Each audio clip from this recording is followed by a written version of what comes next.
Salut les traders, c'est Watao avec vous pour Rider les cryptos. Nous sommes le samedi 24 octobre 2020. Très heureux de vous retrouver pour ce point hebdomadaire sur le Bitcoin puisque kaboum, ça y est, on a pété les précédents plus hauts et on rentre très concrètement dans un bull market. Donc ça c'est le top, ça va nous faciliter la vie. Allez, mais avant de parler de tout ça, petit billet d'humeur et tout d'abord petit avertissement. J'espère que je vais avoir ma voix et je m'excuse par avance si je tousse pendant l'enregistrement, mais il est très très probable que je sois positif au coronavirus, vu que tout le monde dans mon entourage est positif, je le sais depuis hier. J'irai me faire tester lundi, mais bon voilà, j'ai chaud, je tousse, donc il n'y a pas trop de doute sur mon état physique, mais tout va bien, je vous rassure. Si ce n'est que voilà, par avance, si je tousse, c'est à cause de ça, et on va essayer de tenir la voix jusqu'au bout de cette vidéo. Donc ça, c'était pour le petit avertissement. Sinon, ben, je suis hyper content de cette semaine de trade. Alors, pas tellement parce que le Bitcoin grimpe, parce que ça faisait partie des scénarios, du scénario haussier qu'on avait envisagé, mais surtout parce que j'ai appris pas mal en trading cette semaine, puisque je me suis forcé, et je vous dis bien forcé, à prendre un trade haussier qui a été fort heureusement très, très lucratif, mais pourquoi je dis forcé? Parce que j'ai beau faire des analyses, etc. Il faut savoir que, euh, comme je vous dis souvent, je suis pas un bon trader, je suis meilleur analyste que trader, parce que j'ai du mal parfois à suivre mes propres analyses. Et notamment, j'ai souvent un biais bearish de manière globale, parce que moi, je suis né dans un marché bearish, j'ai appris à trader dans un marché bearish, et donc j'ai plus de facilité finalement à prendre des shorts que des longues. Donc j'étais très content cette semaine de me dire, bah non, mon analyse Renko, elle me dit qu'il faut acheter, j'achète, et c'est Renko vraiment qui m'a fait basculer, parce qu'on avait dépassé, c'est la vidéo qu'on a fait ensemble la semaine dernière, qui m'a dit, non mais là, t'as passé les résistances, il faut acheter. Je me suis forcé et ça a été super. Alors après, comme j'aime bien rendre l'argent au marché, et ça aussi ça fait partie de mes défauts de trader que je combats, et bien évidemment j'ai short le top, et alors le trade est toujours gagnant, mais enfin dans un marché aussi haussier, on short pas les tops, ça sert à rien, on buy les dips, hein, c'est ça qu'il faut faire, c'est-à-dire qu'on achète quand il y a des replis, des consolidations, on achète, on va pas s'amuser à shorter, parce que en gros on va contre tendance et c'est toujours extrêmement dangereux, et souvent ça paye pas vraiment. Donc voilà, donc une semaine où j'ai beaucoup appris, ce qui est beaucoup plus important finalement que de gagner de l'argent dans le trade, parce que ce que je veux moi c'est gagner sur le long terme, et pas juste sur du one shot. Donc ma connaissance elle se perdra pas, et elle me permettra de gagner à long terme. Allez, tout de suite on passe à l'analyse. Trêve de blabla, Renko, qui m'a été super utile. Ben, vous voyez le travail qu'on a fait la semaine dernière ensemble, c'était de placer toutes ces résistances là sur les bougies Renko, sur lesquelles le prix avait buté, en se disant, comme d'habitude, ben, c'est des niveaux qui sont extrêmement pertinents en Renko, puisqu'on élimine tout le bruit et on tient compte que vraiment du mouvement fondamental du prix. Et ce qu'on avait comme scénario en tête la semaine dernière, c'était soit de venir ici buter sur le haut du canal, de revoir plus bas, soit effectivement de percer le canal et d'aller directement vers le haut, ou encore de faire un false breakout, revenir, etc. Bah, finalement, qu'a choisi le Bitcoin? Le scénario que je privilégiais le moins, c'est-à-dire d'aller toujours tout droit, et pourquoi pas to the moon. En tout cas, on a pété tous les niveaux en jaune qu'on avait vu ensemble la semaine dernière, et j'ai rajouté au moment où je tradais, bah, ces niveaux de résistance là qui correspondent à des visions plus long terme, hein. Ici les 12 000, les 12 500, et là et retenez ce niveau des 12 500, et là le niveau des 12 800 qui correspondent aux deux plus hauts précédents sur Renko. Voilà, pour moi c'était des niveaux de résistance, on les a explosés et on est juste au dessus, voilà, de ce niveau là des 12 000, des 12 800. On est en train de travailler cette zone là, et après bah, les prochains niveaux, vous voyez, il y en a ici qu'on va regarder de près. Donc ici celui-ci, D'ailleurs, je vais tout de suite le mettre là. Et on va commencer à le placer en rouge. Alors pourquoi je change de couleur? Parce que plus on monte, plus il y a des occasions de repartir plus bas, hein. Donc plus c'est dangereux. Et il faut penser à prendre profit. Mais regardez ces niveaux-là. Voilà. Ça, je me mets sur ces deux petites bougies là, mais ça peut commencer même là. Et on va le mettre plutôt en rouge comme ça, voilà, peut-être pas rouge rouge, mais un violet rouge comme ça, avec une petite épaisseur supplémentaire, voilà. Ouais, c'est pas trop visible, ça me plaît pas. Faut que ça pète plus, que ce soit bien visible. On va le mettre. Non, c'est moche, c'est moche, c'est moche, c'est moche. Voilà. Allez, on va rester sur ça, voilà, ça se voit bien. Donc voilà, donc moi je vais surveiller ce niveau, on parle de combien? De 13 000 dollars, et puis je pense que ici aussi, vous voyez, ça aussi ça va être des niveaux à surveiller, hop, juste au-dessus. Et c'est pas plus compliqué que ça, hein. C'est ce qu'on a fait ensemble la semaine dernière, et c'est pas plus compliqué que ça, surtout dans un bull market. Voilà, on a une direction, là on a une direction qui est claire. Donc après, les niveaux support résistance, ça va être beaucoup plus simple. En plus, vous voyez, regardez la moyenne mobile 200 comme elle est venue prendre appui ici sur ce niveau-là. Là, on est à combien? On parle des 14 000. Donc ça, c'est vraiment un niveau que je vais surveiller de près du point de vue Renko. Voilà, rien de plus à dire sur Renko. Si au niveau du RSI, vous voyez qu'on est toujours plus bas que ce plus haut là, donc on peut dire ouais mais j'ai une énorme divergence ici. C'est vrai, c'est vrai. On pourrait se dire que effectivement il est toujours possible d'aller revoir des plus bas, et pourquoi pas en tout cas venir prendre ici appui sur le canal, donc ici au 12 000, 12 200, 12 300, et ici sur les 12 500. Du point de vue Renko, ça fait sens, mais voilà, c'est pas on a encore de la marge, on peut faire une petite respiration, et puis on peut encore aller plus haut au niveau du RSI. Pareil au niveau du stochastique, hein, ça peut durer à plat comme ça pendant très longtemps. Regardez ici, en juin, combien de temps le stochastique est resté à plat. Donc là, on a encore de la marge. Il ne faut pas en tenir compte finalement du fait que le stochastique soit dans la zone haute pour le moment, tant qu'on n'a pas des plongées vers le bas. Excusez-moi. Oh là là. Pardon. Je vous avais prévenu, hein. Donc voilà, pour l'instant, pas de signe de retournement sur Renko. Alors Renko, vous savez, je vous donne le setup de base de Renko. On a un mouvement dans une direction, par exemple ici, alors on va se mettre où? On va se mettre là, on a un mouvement en rouge. Quand on compte deux bougies vertes ou dans l'autre direction, et ben on considère que c'est un signal pour aller de poursuite de tendance, et c'est là qu'on va mettre son achat, et puis on va voir comment ça se déroule. Et si on a deux bougies dans l'autre direction, et ben on invalide le premier achat. Alors vous allez me dire ouais c'est un peu simpliste, et c'est très simple, et ça peut fonctionner puisque voilà, si vous avez suivi cette stratégie ici, vous voyez tout le potentiel de hausse qu'il y a, et on élimine tout le bruit, tous les allers-retours qu'il y a entre les deux. Donc ici on est typiquement dans cette configuration là, et donc pour l'instant pas de signal comme quoi on va repartir plus bas. Ok, allez, on regarde tout de suite Ishimoku avec le mensuel. On va commencer par le mensuel comme d'habitude, parce que le mensuel, vous allez voir, il va être super. Et oui, parce que regardez, alors le mois n'est pas fini, il reste 6 jours bien sûr, donc on va pas vendre la peau de l'ours pour l'instant, on va pas vendre la peau des bers, c'est le cas de le dire, même si je pense que là, la plupart sont bien morts. En tout cas, mais ne vendez pas la peau du bear. Et c'est quelqu'un qui a l'esprit bearish qui vous le dit. Donc là, ce qui se passe, c'est que on a enfin, si on maintient ce niveau de bougie, hein, s'il n'y a pas un gros pullback, on a enfin passé la Chikou au-dessus de la Tenkan. Je vous rappelle, cette petite zone verte, c'était justement la target qu'on se donnait de passage de la Chikou de l'autre côté. Vous voyez, on l'a fait. Voilà, on est vraiment passé au-dessus. Donc si on maintient au moins jusqu'à ces niveaux-là, on sera toujours au-dessus de la Tenkan, et on considérera que la Chikou est libre et qu'on a passé un énorme obstacle vers le haut.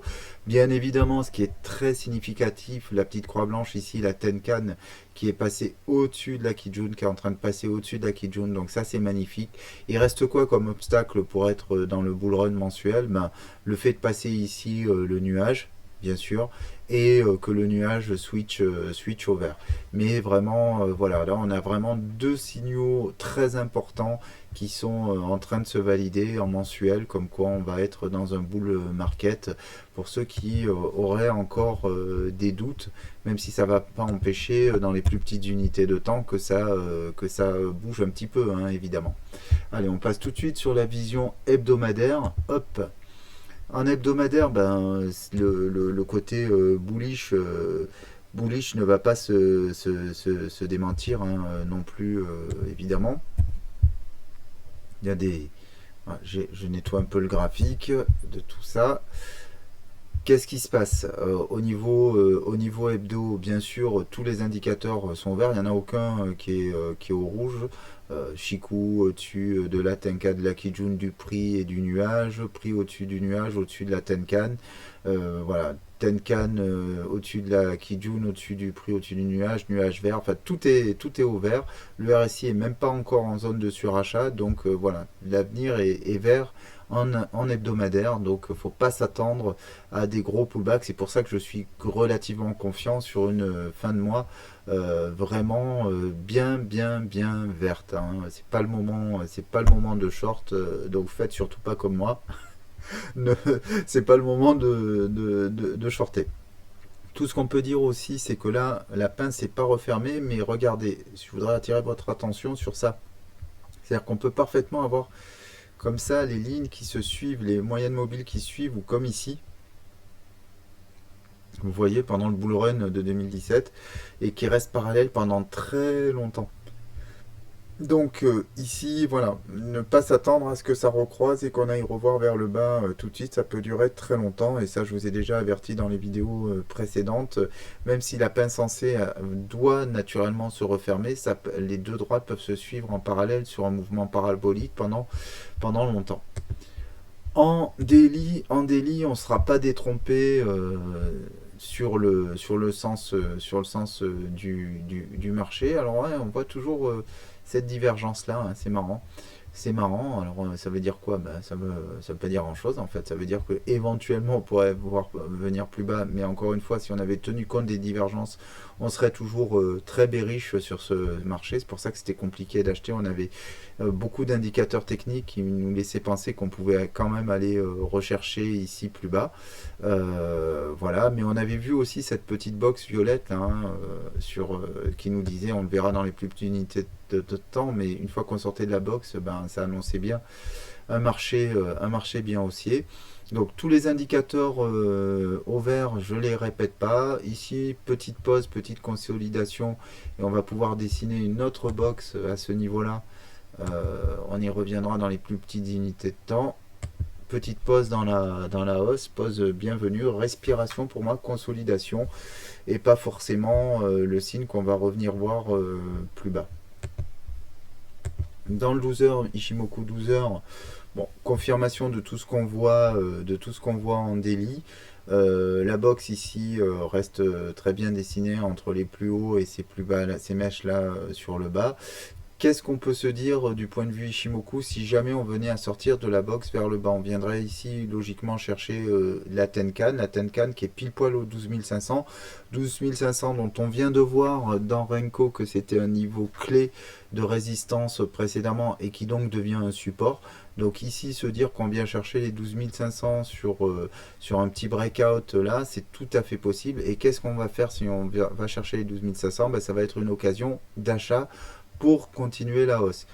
Plus de faiblesse, eh ben on a une autre target ici au 12 160 et pourquoi pas venir vraiment plus bas au 11 800, mais disons que je placerai plutôt mes achats de dip au 12 500 avec un petit peu en deux fois en visant les 12 160 ou les 12 000, on va dire. Voilà, ça peut, c'est pas irréaliste comme target d'achat si le marché nous en laisse l'opportunité, parce qu'il peut parfaitement décider de rester dans cette box là pendant un moment, de consolider comme ça en travers dedans, hein, de nous faire des trucs comme ça, et paf, de repartir. Ah, il n'a pas voulu partir plus haut, mais voilà, partir tout droit vers le haut, c'est tout à fait possible. Autre scénario, je vous renvoie à une précédente vidéo où on a eu un beau Bart, c'était quand ça? Il était où le Bart? J'avais fait une vidéo là-dessus. On pourrait tout à fait aussi avoir un beau Bart Simpson, donc vous savez, hein, c'est parce que ça ressemble à la tête de Bart Simpson, c'est-à-dire qu'on a les cheveux comme ça et pouf, l'autre partie du visage. Donc aller chercher plus bas ici comme ça, pourquoi pas. Ça peut être aussi une manière pour les market makers de nettoyer tous les stops des acheteurs, parce qu'on ne veut pas payer tout le monde, donc c'est bien d'aller chercher les stops aux 12 500 par exemple, hein. Il y a un certain nombre qui doivent les avoir placés là, puisque c'était une zone de support résistance, et que c'est logique d'aller les placer là. Tous les stops faciles, on vient les chercher, et pourquoi pas beaucoup plus bas ici. Donc on lisait ce niveau là de Kijun, les 11 800, c'est pas des connards de Kijun, pardon, de SSB.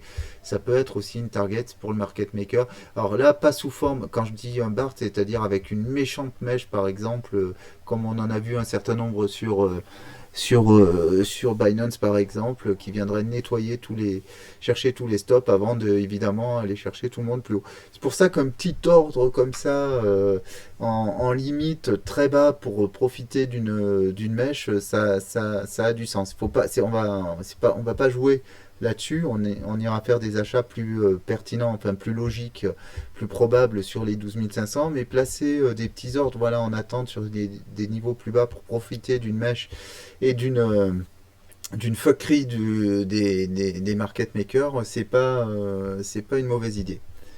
En 4 heures, qu'est-ce que ça nous dit en 4 heures? En 4 heures, bon, évidemment, hein, je ne vais pas répéter, tous les signaux sont au vert. Notre box, ici, on voit ce qu'on est en train de faire à l'intérieur. Voilà, là, on est à peu près au milieu. Donc, encore une fois, ce n'est pas une occasion, pas de short à ce niveau-là. On est au-dessus de la Tenkan, donc on a plutôt l'impression qu'on va aller faire plutôt un truc comme ça. Mais bon, voilà, encore une fois, tout à fait logique. Pourquoi pas même venir ici? Le haut de ma box, il correspond au haut du nuage en 4 heures. 12 700, ça semble un niveau très défendu, hein. On le voit une fois, deux fois, trois fois. Le haut ici du nuage qui correspond à ça. Ici, voilà, ça, c'est un niveau qui est défendu. Donc placer des achats aux 12 700. Ici, plat de Kijun, on est à peu près à nos 12 500.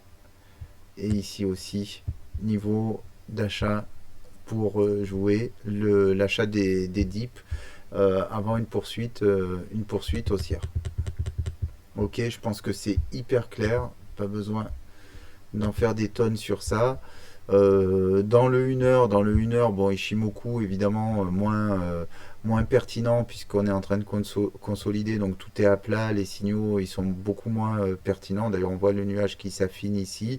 On est au-dessus du nuage, une réintégration appellera de la faiblesse et sera l'occasion de venir placer ses achats ici aux 12 700. D'accord, donc on surveille ça, on surveille une réintégration du nuage et une traversée. Là, il est assez épais, mais vous voyez comme il devient hyper fin et rouge ici.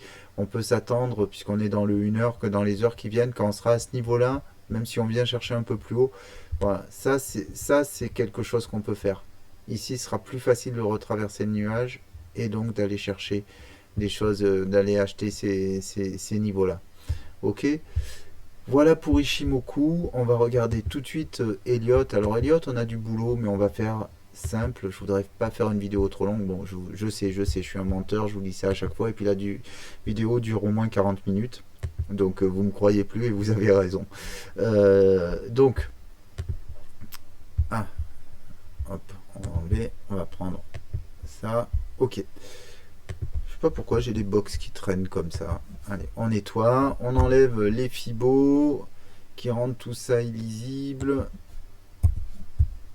Voilà. Voilà. Box précédente, breakout, poum poum. Magnifique. Magnifique. Et c'est là, regardez, j'ai acheté ici. Alors pourquoi je disais, en fait, on a vu dans Ishimoku, la box a été, j'avais fait une autre box plus bas, ou même, je sais plus, enfin, En tout cas, même ici peut-être. Mais en tout cas, j'ai acheté un peu sur le tard et j'ai vraiment dû me forcer. Sincèrement, c'était compliqué pour moi psychologiquement. Je l'ai fait, regardez. Voilà, super trade.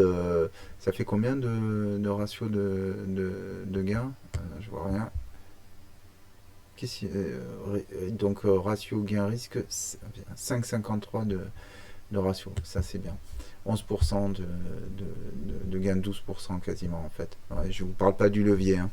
Donc voilà, donc très beau trade à regarder dans le Trello, hein, dans les trades gagnants fermés.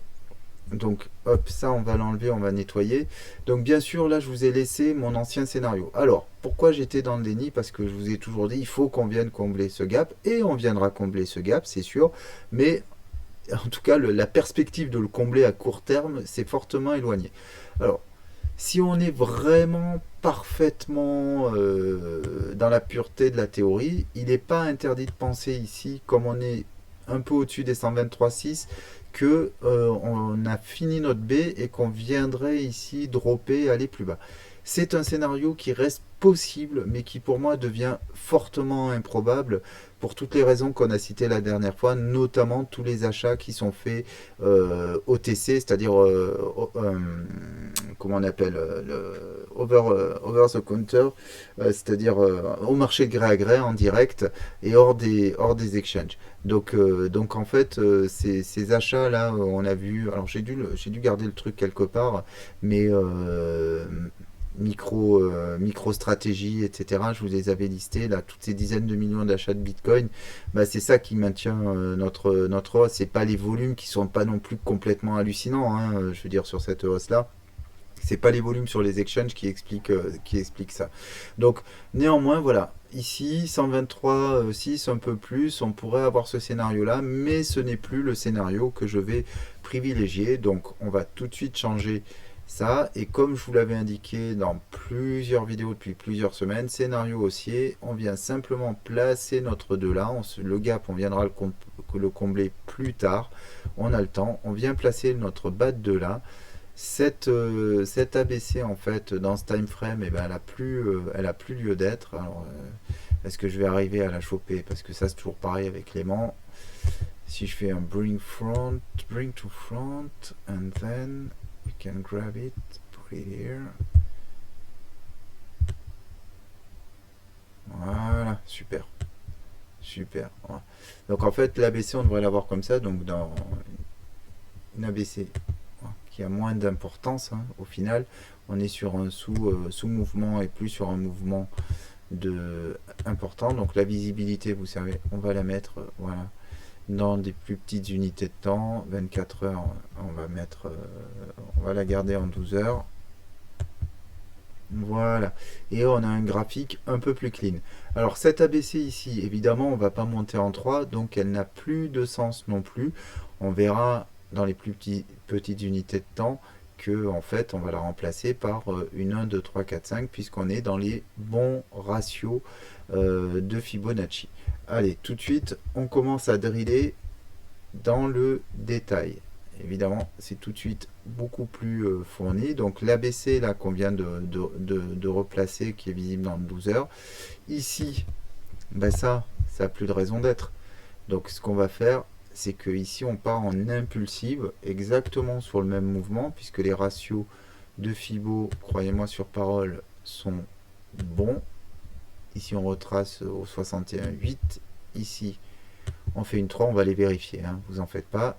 Ici une 4, on a fait une 2 profonde, donc une 4 elle va être faible. Et ici une 5 qui peut être en extension, puisqu'on est dans un marché très haussier. Je vais même la mettre un peu comme ça, parce que on est sur des choses assez paraboliques, comme on le voit ici sur ce 1, 2, 3, 4, 5.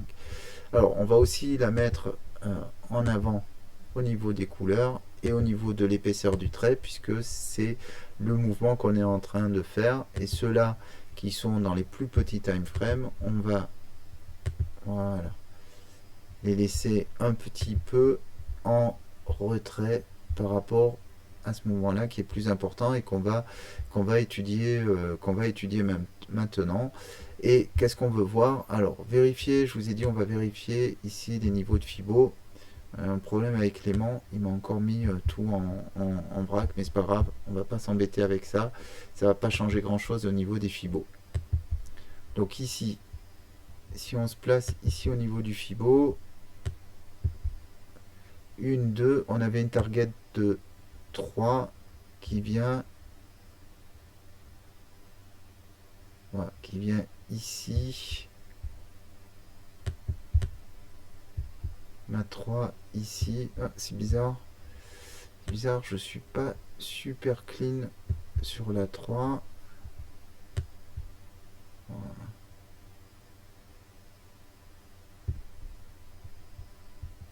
1, 2, 3. Donc ABC ici. Est-ce que ça marche ça si je mets ça là? Il va falloir que je refasse quand même les sous-décomptes ici. Parce que, pourquoi, excusez-moi, hein, je fais en même temps que je regarde avec vous. Parce que j'avais A, B, C, mais ici mon sous-décompte il est en 3. Ça, c'est pas terrible. Donc il faut que je regarde d'un peu plus près. Mais en tous les cas,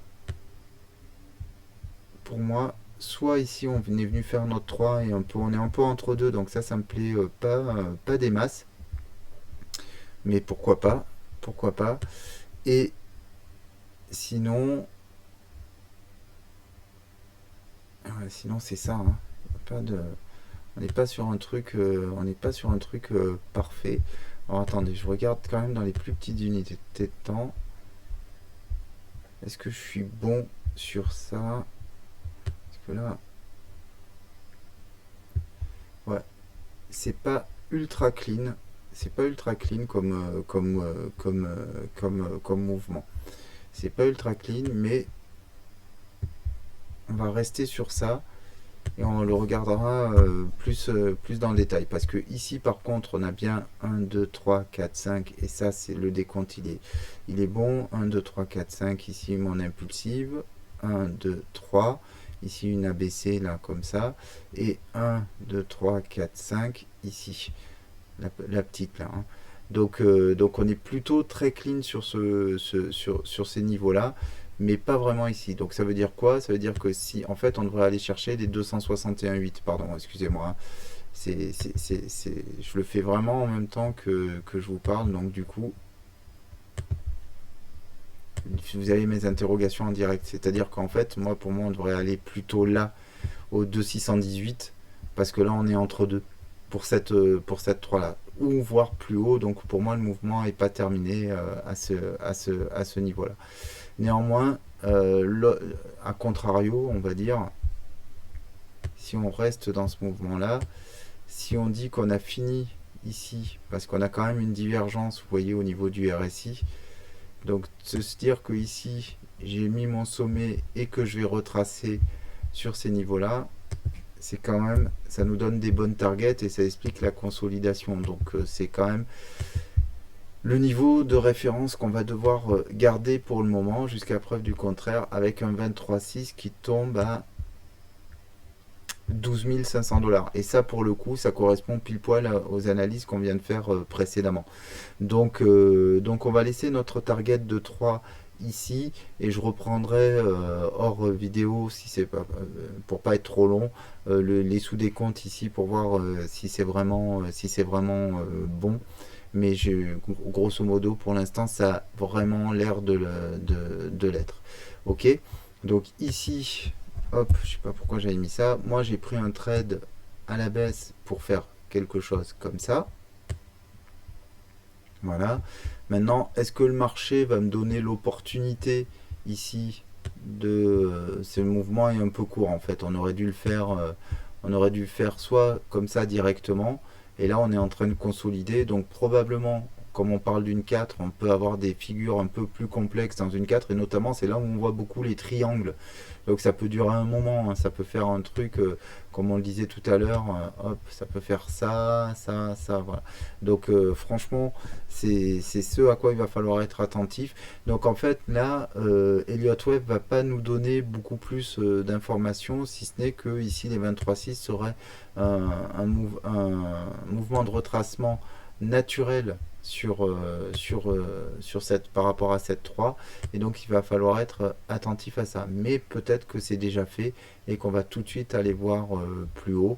Donc il faut vraiment être prudent sur ça, c'est-à-dire acheter le bas de la box ici 12 700, quitte à ce que ça vienne jusqu'au 12 500. Donc peut-être, je sais pas, faire un achat 50% de ce qu'on veut acheter ici et 50% là, ou 30 40 et un petit lot un peu plus bas au 12 000 au cas où on vienne chercher les 38,2 en fait, hein, tout simplement. On peut se dire ça. Après, venir chercher les 50%, pour moi c'est très improbable. Au-delà du haut de la box ici, franchement 38,2 ça me semble un peu le max pour descendre plus bas, avec une préférence sur les 12 500. Ce serait vraiment très bien de venir les revoir, ou les 12 700 qui est le bas de la box qu'on a dessiné tout à l'heure. Donc pas grand chose à dire de plus du point de vue idiotiste, hein. On est dans une impulsive, et puis voilà, les choses sont relativement claires. On est dans une impulsive. Donc on est en train de faire une 3 ici. Sur ça, c'est un setup Heliotist d'acheter le bas de la 4. Donc il n'y a pas de souci, on est bon aussi du point de vue des setups en Elliott Wave. Voilà, il n'y a pas grand chose de plus à dire. On est bull, c'est un marché qui est beaucoup plus facile à trader. En gros, on achète les plongées du cours. On garde bien sûr des stop loss parce que évidemment il y a encore des petites chances qu'on vienne voir plus bas, mais même si c'est pas du tout ce que je privilégie, je pense on est en train de s'installer dans un marché haussier long terme, et donc on devrait aller minimum aller chercher les 15 000, voire au-delà, si on prend notre grande impulsive là. Ok, donc ciao les traders, merci beaucoup pour votre attention, et puis on se reparle la semaine prochaine. On regardera comment on a clôturé, le mois, et la semaine qu'on va clôturer demain. Allez, ciao, bon week-end.